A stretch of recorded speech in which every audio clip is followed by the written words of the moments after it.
जी sir, शुक्रिया sir. Right. तो इसमें जो है ये ट्रांजिटिविटी को चेक करने के लिए हमने यही देखा था कि अगर एक रिलेशन है तो पहले उसको ये कंडीशन सेटिस्फाई करनी है, राइट, कि ए से ए कोमा बी अगर उसमें एक पेयर ये मौजूद है और बी कोमा सी ये पेयर मौजूद है, तो उसके बाद उसमें हमें देखना है कि ए कोमा सी मौजूद है या नहीं है। अगर इन दोनों के बाद के ए बी भी मौजूद है और बी सी भी मौजूद है और ए सी मौजूद नहीं है, तो फिर वो जो रिलेशन है वो ट्रांजिटिव नहीं कहलाएगा, राइट। अगर ये दोनों अगर ये दोनों मौजूद है और एसी मौजूद नहीं है तो ये ट्रांजिटिव नहीं कहलाएगा। अगर ये दोनों ही मौजूद नहीं है तो हमें कंडीशन देखने की जरूरत ही नहीं है, राइट। तो उस केस में ये जो है रिलेशन ये ट्रांजिटिव कहलाएगा। The composite of R with itself contains exactly this pair AC, right। अब जब आप कंपोजिशन परफॉर्म करेंगे R की R के साथ ही, मीन्स R की R के साथ ही आप कंपोजिशन परफॉर्म करेंगे, तो उसमें एग्जैक्टली आपके पास ये पेयर AC मिलेंगे आपको। मीन्स एक रिलेशन है वो ट्रांजिटिव।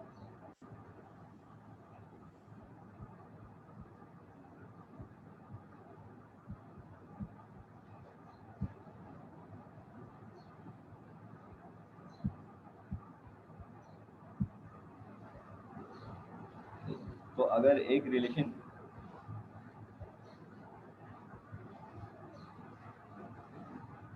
है अगर वो ट्रांजिटिव है तो उसका क्या किया?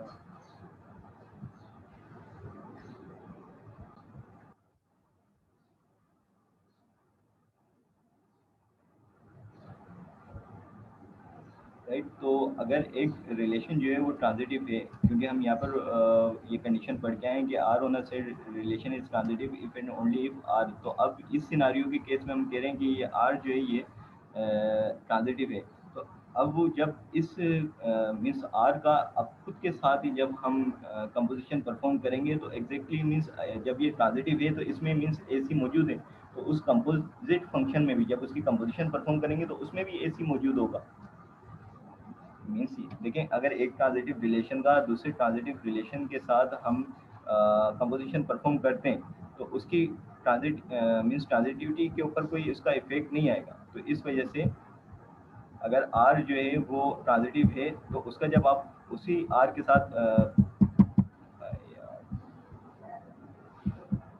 उसी आर के साथ जब आप परफॉर्म करेंगे कंपोजिशन, तो वो तब भी वो रिलेशन जो होगा वो ट्रांजिटिव ही रहेगा। Therefore for a transitive relation R composition of R does not contain any pair that are not in R, right। तो अब ये सेम ही बात ये यहाँ पर लिखी हुई है कि अगर एक रिलेशन ट्रांजिटिव है, ट्रांजिटिव रिलेशन R, तो जब उसकी आप कंपोजिशन करेंगे तो कोई भी ऐसा पेयर नहीं लगेगा जो R में नहीं हो, राइट। सो R जो है R0R is the subset of R हो जाएगा। मीन्स अगर आप इसकी कंपोजिशन परफॉर्म कर रहे हैं और R सेपरेटली क्या है, R सेपरेटली एक ट्रांजिटिव रिलेशन है, ये ऑलरेडी एक ट्रांजिटिव रिलेशन है। जब आप इसके साथ ही कंपोजिशन परफॉर्म करेंगे तो तब ये क्या होगा, तब ये ट्रांजिटिव ही होगा, क्योंकि कोई सा भी ऐसा पेयर नहीं रखेगा जो आर में मौजूद नहीं हो, राइट। तो आर में जब वो मौजूद नहीं हो है तो मीन्स आर में मीन्स सारे जितने भी पॉसिबल पेयर्स हैं वो आर में ऑलरेडी मौजूद है। तो फिर ये जो आर है, अब आप ये इसका कंपोजिशन एक के साथ करें, इसका कंपोजिशन दो के साथ करें, इसका कंपोजिशन तीन के साथ करें, तो वो सबसेट आर के ही रहेंगे। मतलब मैक्सिमम ऑर्डर पेयर क्या हो सकते हैं, मैक्सिमम ऑर्डर पेयर तो वो आर वाले ही हो सकते हैं ना। पावर सेट की अगर हम एग्जाम्पल लें, जैसे पावर सेट में मैक्सिमम एलिमेंट जो हो सकते हैं वो पावर सेट के इक्वल ही हो सकते हैं। किसी भी सब अगर आप कोई सब सेट बना रहे हैं किसी पावर सेट का, सेट की डेफिनेशन में हम ये पढ़ के आए थे कि फाई जो होता है, नल सेट जो होता है वो सबसेट होता है किसी भी सेट का, और सेट इटसेल्फ जो है वो भी खुद का जो है वो सबसेट होता है, राइट। तो इसी सिनारियो में मैं आपको कह रहा हूँ कि अगर एक रिलेशन ट्रांजिटिव है तो उसका आप कंपोजिशन जब परफॉर्म करेंगे तो उस जो कंपोजिट मीन्स वो जो कंपोजिट वो बनेगा, रिलेशन बनेगा, उसमें कोई भी ऐसा ऑर्डर पेयर नहीं होगा जो आर में मौजूद ना हो, राइट। तो इस वजह से हम क्या कहेंगे कि ये कंपोजिट रिलेशन जो है वो क्या हो जाएगा, क्योंकि सारे पेयर्स आर में मौजूद हैं तो वो आर का सबसेट हो जाएगा, राइट। अब अगर इसको ये हमने 1 किया, इसको 2 किया, सही, मीन्स हमने एक ही आर को खुद के साथ ही कंपोजिशन किया तो तब भी वो आर का सबसेट है। जब अगर हम R1 का कंपोजिशन करते हैं R2 के साथ और फिर अगेन इन दोनों का जो रिजल्ट आता है उसका कंपोजिशन करते हैं R3 के साथ, फिर उसका रिजल्ट जो आता है उसका कंपोजिशन करते हैं R4 के साथ, and up to R N तक के हम जो भी मतलब कि कंपोजिशन परफॉर्म करेंगे, राइट। तो इस आर एन में भी कोई भी ऐसा ऑर्डर पेयर नहीं होगा जो इस आर में मौजूद नहीं हो, क्योंकि मैक्सिमम क्या होगा, मैक्सिमम वो आर ही होगा। तो मैक्सिमम आर ही होगा, तो इस वजह से ये आर एन भी क्या होगा, आर के ही सबसेट होगा।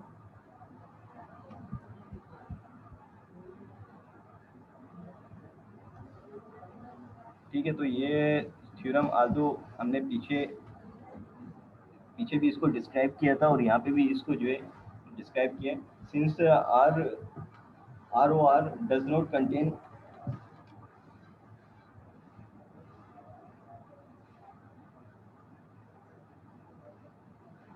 since ROR does not introduce any pair that are not already in R, right? तो अब ये जो कंपोजिशन होगी R की itself, वो कोई भी ऐसा ऑर्डर नया ऑर्डर पेयर जनरेट नहीं करेगी। It must also be included ROR means हम मैंने यही बात आपको ऊपर भी बताई कि अगर आप एक रिलेशन का R1 का R1 के साथ ही आप कंपोजिशन परफॉर्म करते हैं,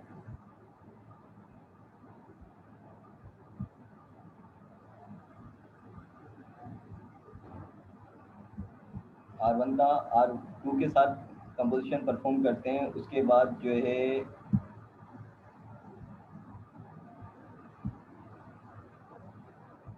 R1 का R2 के साथ कंपोजिशन परफॉर्म करते हैं, इसका जो रिजल्ट आएगा, लेट सपोज RC आ गया, राइट। उसका फिर अगेन कंपोजिशन परफॉर्म करते हैं R3 के साथ, उसका RC1 आ गया, राइट।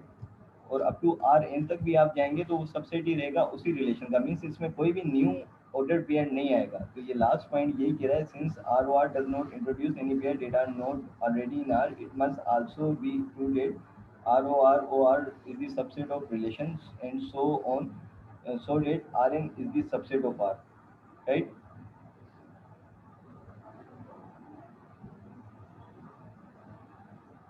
ये मेरे ख्याल से इसमें फर्दर बताने की ज़रूरत नहीं है। आप शायद आप लोग अगर आप दोनों को नहीं मतलब कि अभी पिक नहीं कर पा रहे, तो एक दफ़ा आप इसको रीड करेंगे और इन टर्म्स ऑफ सेट इसको आप सोचिएगा, तो ये आपको क्लियर हो जाएगी चीज़। बस मैं जैसे आपको बताया ना कि आप बस जैसे हम सेट के अंदर देखते हैं कि एक सेट का मीन्स नल सेट मीन्स उसमें कोई भी एलिमेंट मौजूद नहीं है, तो तब भी वो रिलेशन जो है वो सेट जो है किसी भी सेट का सबसेट होता है, और मैक्सिमम जो सबसेट हो सकता है उस सेट खुद इटसेल्फ सबसेट हो सकता है, right. In a relation in order to study N चैट पर ये क्लास कितने बजे तक होगी? in order to study an interesting application of relations, namely databases, right। तो अब इन रिलेशंस जो हम डिस्क्राइब कर रहे होते हैं, जैसे हमने अभी तक रिलेशन होना सेट एक सेट के ऊपर पढ़ा था, हमने बाइनरी रिलेशन जो रिलेशन हम बिटवीन टू सेट्स ए और बी के दरमियान में हम जो रिलेशन डिफाइन कर रहे थे, तो हम वो बाइनरी रिलेशन उसको कह रहे थे, राइट। अब लेट सपोज हम नंबर ऑफ सेट्स लेते हैं और मीन्स एम सेट लेते हैं और उसके दरमियान में हम रिलेशन को डिफाइन करते हैं। मीन्स अगर हमारे पास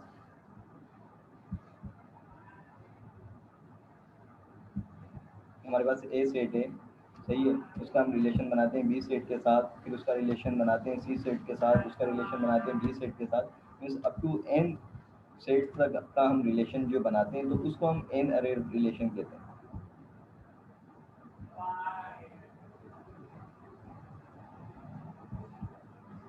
राइट। तो अब देखें, अब रिलेशन जो हम अब ये डेटाबेस जो है ना, इसको इससे पहले डेटाबेसेस से पहले जो है हम रिलेशंस को जो है रिलेशंस की बेसिस पे ही हम डेटाबेस बना रहे होते हैं। मीन्स आप ये देखें ना कि आपका आप यूनिवर्सिटी में या चलें यूनिवर्सिटी वाला भी बड़ा हो जाएगा, आप एक एग्ज़ाम की डेफिनेट वो ले लें, मीन्स रिलेशन ले लें।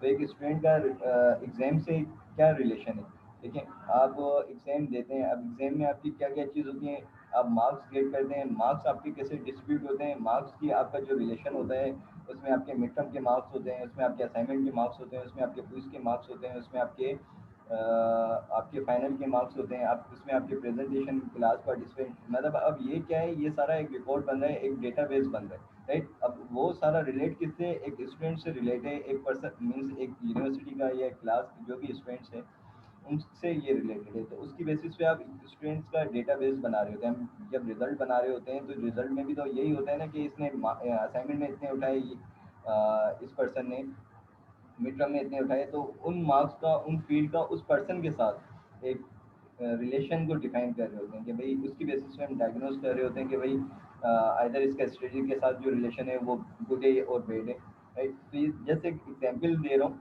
तो इस वजह से एक रिलेशन की आप ये समझ लें कि एक एप्लीके डेटाबेस जो आप बनाते हैं ना वो एक एप्लीकेशन है।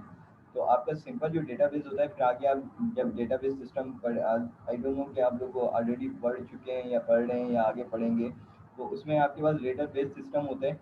एक डेटाबेस सिस्टम में फिर फर्दर आपके पास दो टाइप के डेटा होते हैं। एक सिंपल डेटाबेस होता है, दूसरा मैनेजमेंट सिस्टम होता है। फिर डेटाबेस के अंदर फिर इसको आगे चल के वो डिस्कस करते हैं।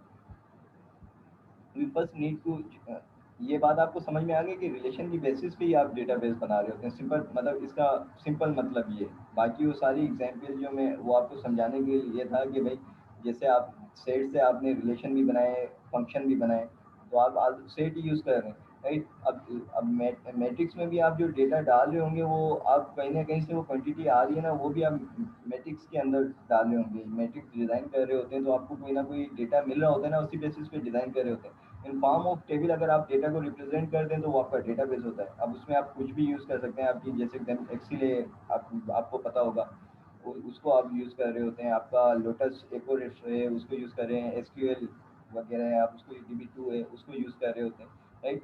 तो we first need to generalize the concept of binary relation to n array relation, right। तो बाइनरी रिलेशन हम स्टडी करके आए थे कि हम जब दो सेट्स के दरमियान में रिलेशन को डिफाइन कर रहे होते हैं तो उसको बाइनरी रिलेशन कहते हैं, और जब n सेट के दरमियान में रिलेशन को डिफाइन कर रहे होते हैं तो उसको n अरे रिलेशन कह रहे होते हैं।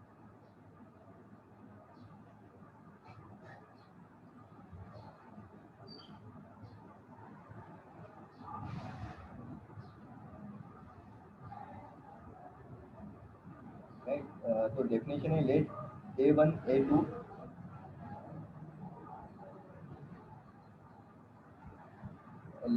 Late A1 A2 AN means ये सेट है, एक A1 सेट दे दिया, A2 सेट दे दिया, अप टू AN तक मीन्स n सेट मौजूद है।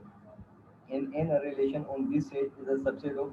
अब देखें, अब ये n तक तो सेट मौजूद है। अब n अरे रिलेशन जो इन सेट्स के दरमियान में जो आप रिलेशन बनाएंगे, जो रिलेशन बनाएंगे तो कार्टेशियन प्रोडक्ट का सबसेट होगा ना। ये चीज़ तो हम ऑलरेडी पढ़ के आ चुके हैं कि मीन्स आप जितने भी रिलेशन बनाते हैं, ये चीज़ हम ऑलरेडी पढ़ के आ चुके हैं कि फंक्शन जो है हमारा, फंक्शन जो है वो रिलेशन का सबसेट होता है। फंक्शन जो है वो रिलेशन का सबसेट होता है, और रिलेशन जो है वो कार्टेशियन प्रोडक्ट का सबसेट होता है। ये चीज़ हम ऑलरेडी कई दफ़ा पढ़ के आ चुके हैं, राइट।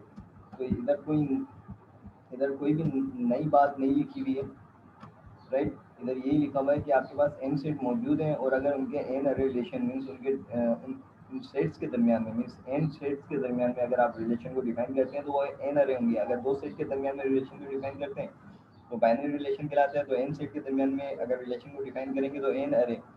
अरे का सिंपली मीन्स यहाँ पर ये है कि मीन्स मल्टीपल सेट आप यूज़ कर रहे हैं। तो ये आप जैसे एक अरे बना लेते हैं ना, एक ग्रिड टाइप का बना लेते हैं, तो इस वजह से इधर सिंपल मतलब या सिंपल वर्ड्स में आप ये कह सकते हैं कि आप एन रिलेशन बना रहे हैं ऑन दिस सेट। तो वो सबसेट होंगे कार्टेशियन प्रोडक्ट का। उन एन सेट की जो मैक्सिमम ऑर्डर पेयर बनेंगे तो इसके रिलेशन जो होंगे वो उन्हीं ऑर्डर पेयर में से होंगे।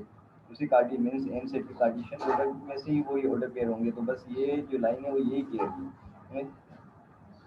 These sets A1 A2 up to n are called the domains of the relation, right। तो इनको जो है, इन सेट्स को हम डोमेन कहते हैं, और n जो है वो डिग्री है रिलेशन, राइट। कि कितने नंबर ऑफ सेट मौजूद हैं, और ये सारे सेट्स जो हैं मीन्स इस ये डोमेन है, मीन्स इसमें ये सेट है, इसके जो एलिमेंट्स होंगे, राइट। ये A2 सेट जो होगा इसके कुछ एलिमेंट होंगे, A3 होगा, A4 अप टू AN तक। तो सेट्स जो हैं मतलब वो जो एलिमेंट्स हैं, तो सेट जो बन रहा है उसको आप डोमेन कह रहे हैं, और कितने नंबर ऑफ सेट हैं उसको आप एन से रिप्रेजेंट कर रहे हैं, वो डिग्री है इसकी।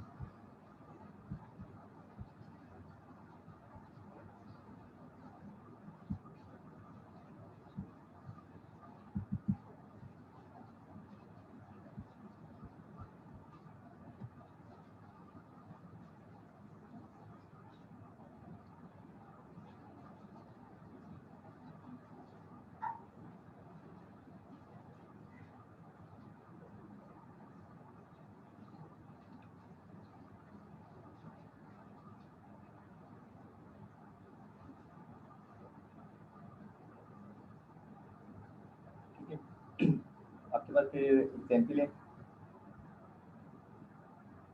एग्जाम्पल में लेट आर एक रिलेशन को डिफाइन कर रहे हैं 3 एलिमेंट्स पर, राइट। सही let A is equal to 2b raise to power b equal to 2c। Means एक ये कंडीशन को बता रहा है कि ए की जो वैल्यू होगी वो या तो 2c के बराबर होगी। मीन्स एक रिलेशन है आर, इसमें आपके पास एक जो पेयर मिला हुआ है उसमें आपके पास 3 एलिमेंट मौजूद है, राइट। अब उन 3 एलिमेंट में ए की जो वैल्यू होगी या तो 2c के बराबर होगी या ए की जो वैल्यू होगी वो 2b raise to power b के बराबर होगी, तो into b raise to power b के बराबर विद ए बी सी। मतलब अब ये ए बी और सी जो हैं ये तीनों किससे बिलोंग्स करते हैं, नेचुरल नंबर से बिलोंग करते हैं, right. What is the degree of R, तो अब आर की जो डिग्री क्या है, आर मीन्स इसमें तीन एलिमेंट्स जो मौजूद हैं, तो आर की जो डिग्री हो जाएगी वो क्या हो जाएगी, 3 हो जाएगी, right. The degree of R is 3, so it's elements are triples, right. तो इसकी इसमें 3 एलिमेंट मौजूद हैं, तो इस वजह से इसकी जो डिग्री हो जाएगी वो 3 हो जाएगी, राइट। और डोमेन जो होगी इसकी ये क्योंकि डोमेन अब ये डोमेन जो हो जाएगी इसकी ये सेट ऑफ इंटीजर्स। हम प्रीवियसली भी ये डिस्कस करके आए थे कि डोमेन आप डिस्क्राइब कर रहे होते हैं कि रियल नंबर से बिलोंग करता है, इंटीजर से बिलोंग करता है या नेचुरल नंबर से बिलोंग करता है। तो इस केस में ये जो बिलोंग कर रहा है ये नेचुरल नंबर से बिलोंग कर रहा है, राइट। और हमने यही कहा कि जो सेट होता है वो डोमेन को बता रहा होता है, और जो एन होता है मीन्स जो एन रिप्रेजेंट कर रहा होता है वो उसकी डिग्री को बता रहा होता है, राइट। तो इसमें इस रिलेशन आर में जो इसकी डिग्री जो है इसकी वो 3 है, और इसकी डोमेन जो है वो सेट ऑफ नेचुरल नंबर है, राइट।